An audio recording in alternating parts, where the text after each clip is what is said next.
Olá pessoal, nesse vídeo vamos abordar aqui rapidamente o que seria a questão da ESR, que é uma medição muito importante hoje nos capacitores.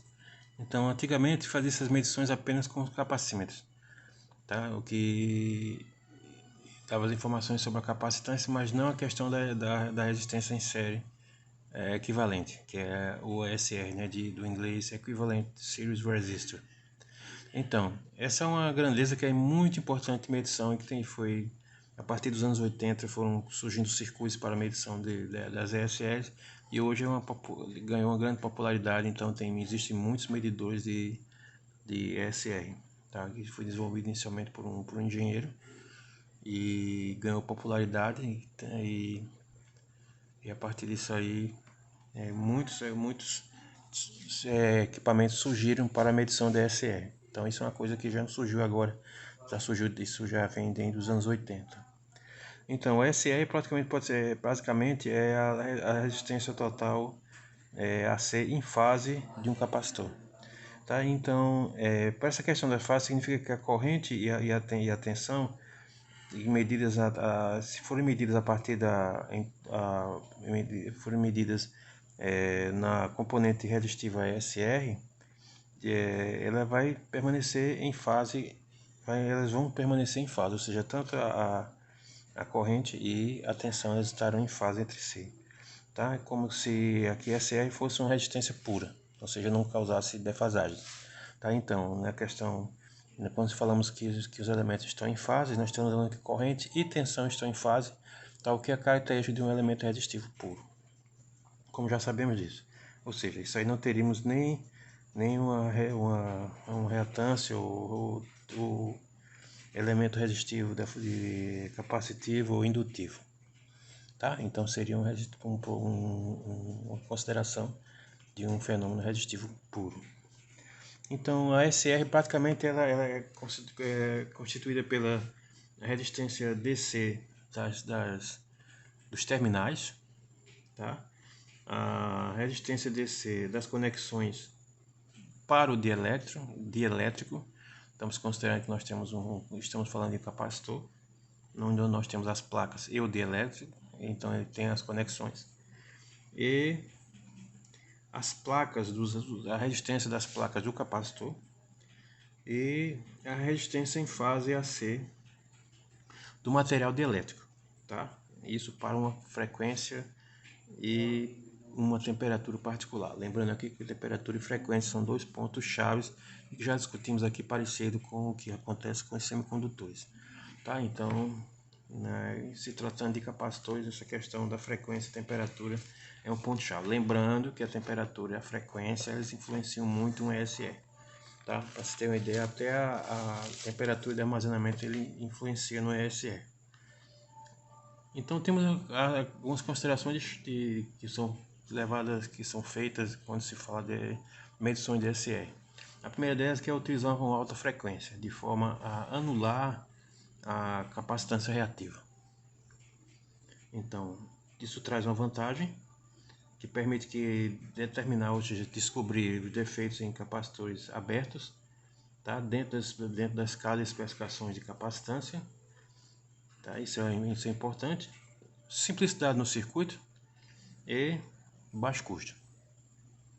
Essas são as vantagens que se tem do método. E por outro lado, como nem tudo são rosas, tá? Temos que isto é apenas válido para as considerações que já foram feitas, só são válidas para certos valores de capacitância, dependendo da frequência de teste. Mais uma vez aqui a frequência entrando, tá na parada e decidindo o jogo. Só para falar essa questão de frequência, tem alguns autores que mencionam que as frequências ideais de medição são entre 100 e 200 kHz. Mas nós encontramos a série de produtos no mercado que medem SR e a frequência de trabalho é em torno de 100 kHz, tá? Que já é suficiente para fazer algum tipo de análise.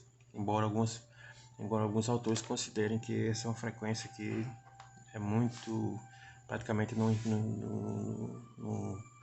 influencia muito em alguns tipos de capacitores, mas ela é suficiente e utilizada em muitos elementos e muitos equipamentos que estão no mercado. Então, a partir disso aí, no nosso teste, que estamos apresentando aqui no nosso vídeo, nós utilizamos um circuitinho bastante simples, tá? Esse circuitinho aqui,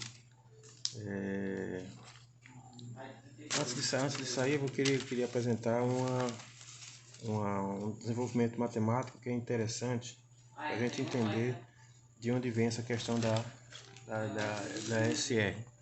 Tá aqui essas continhas aqui.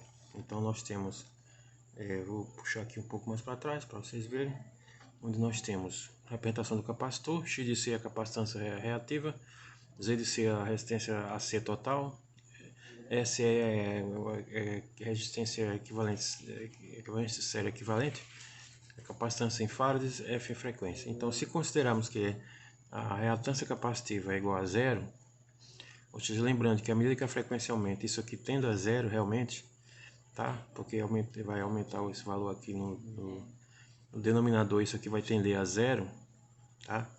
Então temos que a impedância, a resistência total a ser dada por essa expressão abaixo, raiz quadrada de S é ao quadrado mais x de C ao quadrado. Tá?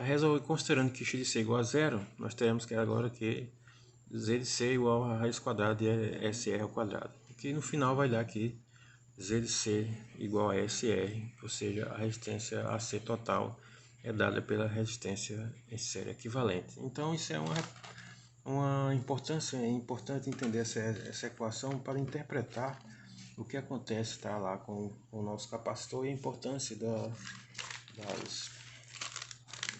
das medições e a importância da interpretação e análise do que está sendo mensurado.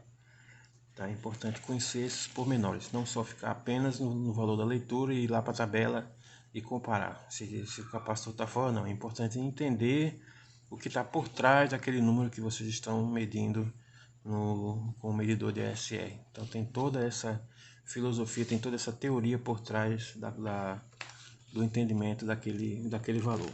Então esse é o circuito que utilizamos, um gerador de função, colocando uma onda quadrada de 12,19 kHz, tá, com 20 volts pico a pico, um resistor RS de 1 kΩ, um capacitor de 1 microfarad, tá, aqui está representado já ele com a sua SR, onde são mensuradas aqui na saída a tensão da reatância capacitiva e a tensão de ESR, e esperamos que obter essa forma de onda aqui, tá? Onde essa inclinação aqui é dada pela reatância capacitiva e esse bico aqui, essa quebrada aqui,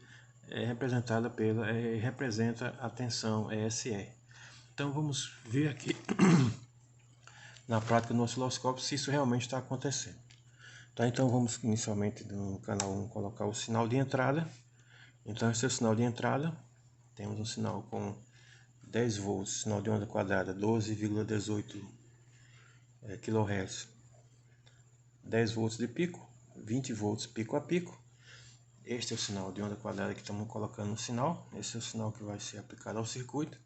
E agora vamos ver aqui o que nós temos na resposta em frequência do capacitor. Então estamos medindo a saída. Vamos colocar aqui agora. Este é o sinal. Então ocorreu como esperávamos. Nós temos a tensão VSR, que aqui estamos utilizando 200 mV por divisão, então nós temos 200 volts, 200, 400 volts, 400 mV por divisão. Essa inclinação aqui representa a reatância capacitiva. Então esta forma de onda bateu com o que nós esperávamos da teoria. Então a teoria mais uma vez batendo com a parte prática. Então pessoal, esse é o que sim, esperamos que tenham gostado do vídeo. Esse é o que está por trás dos cálculos de um valor DSR. Tá? Então, mais que aqueles valores tabelados, a gente tem toda essa filosofia e interpretação para o entendimento correto do que está acontecendo ali e até para a interpretação de determinados valores de capacitores. Então, o método utilizado aqui existem dois métodos. Temos o método da corrente constante e o método da tensão constante. O método da corrente constante é interessante porque você pode medir SR na escala até a ordem de milivolts, miliohms, mas aí tem a desvantagem de que teoricamente teríamos que utilizar uma tensão infinita para garantir a corrente constante, o que em situações práticas poderia danificar elementos semicondutores, tá? Com testes realizados em uma placa. Então, o método mais utilizado era a tensão constante, tá? Para evitar esse problema, que é o método que aplicamos também aqui. Então, se substituirmos o capacitor por outro capacitor, nós teremos o comportamento de uma tensão constante para as medições, tá? Nossos cálculos aqui, nossa tensão para aquele resistor de RS ali fica em torno de 16,6 volts, e a corrente também sobre ele também é constante, tá? Então isso aí não importa o capacitor que utilizarmos, essa tensão será sempre 16,6 volts, o que garante uma segurança para os testes. Ok, pessoal, obrigado por assistir o vídeo, até a próxima e um forte abraço, um abraço sideral.